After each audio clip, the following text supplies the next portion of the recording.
ये वो कहानी है जिसे वाल्मीकि जी ने लिखा है और जिसे संसार रामायण के नाम से जानता है। अब तक आपने जाना इंद्र के छल से महर्षि विभांडक का नारी जाति से विश्वास उठना और उनके तप के प्रभाव से वर्षा का रुक जाना, जिससे अंग देश में सूखा पड़ने लगा।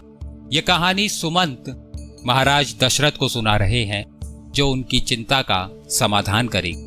कभी प्राचीन काल में अंग देश नामक राज्य में राजा रोमपद राज किया करते थे। वे बड़े ही धर्मनिष्ठ, न्यायप्रिय और प्रजापालक शासक थे। उनकी प्रजा उन्हें पिता के समान मानती थी। राज्य में हरियाली फैली रहती थी, अन्न भंडार भरे रहते थे और समय पर वर्षा होती थी। यह सब संयोग नहीं था, बल्कि देवराज इंद्र के द्वारा दिया गया वो वरदान था कि उनके राज्य में कभी अकाल ना पड़े। परंतु देवताओं की लीला भी निराली होती है। समय समय पर वे अपने भक्तों की परीक्षा लेते हैं। फिर एक दिन इंद्रदेव ने सोचा, क्या रोमपद सच्चे अर्थों में उतने ही विनम्र और धर्मपरायण है जितना जग कहता है। ये सोचकर वे ब्राह्मण का वेश धारण कर अंगदेश पहुंचे, मानो कोई थका हारा यात्री शरण की खोज में हो।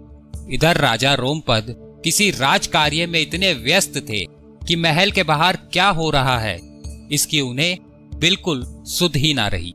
तभी ब्राह्मण वेश में इंद्रदेव उनकी चौखट पर पहुंचे। उन्होंने धीमे स्वर में पुकारा, राजन मेरी सहायता कीजिए। परंतु राजा अपने विचार और कामकाज में डूबे रहे। ब्राह्मण ने पुनः पुकारा, किंतु उनकी आवाज महल के राजकाज के शोर में खो गई। राजन मेरी प्रार्थना सुनिए, ब्राह्मण ने और ऊंची आवाज करके कहा। पर रोमपद ध्यान मग्न रहे।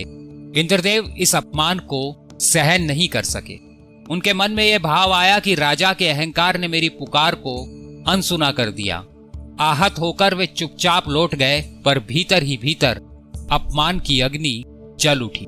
इंद्रदेव ने क्रोध में निश्चय किया कि यदि मेरा इतना अनादर हुआ है तो इस राज्य पर वर्षा नहीं हो। देखते ही देखते समय बदला। जो राज्य हरियाली और खुशहाली के लिए प्रसिद्ध था, वहां आकाश सूना हो गया। बादल आते पर बरसते नहीं। खेत बंजर हो गए, तालाबों में दरारें पड़ गई और धीरे धीरे अकाल की ये छाया पूरे अंग प्रदेश पर छा गई। ये दृश्य देखकर राजा रोमपद व्याकुल हो उठे। उन्होंने सोचा, यह सब मेरे कारण हुआ है। पश्चाताप से भरे राजा ने तुरंत अपने मंत्रियों और राजपुरोहितों को दरबार में बुलाया और उनसे प्रार्थना की कि कोई उपाय बताए जिससे ये संकट टल सके। राजपुरोहित ने गंभीर आवाज में कहा, महाराज ये विपत्ति केवल एक उपाय से दूर हो सकती है। देवराज इंद्र को खुश करके विशेष यज्ञ किया जाए।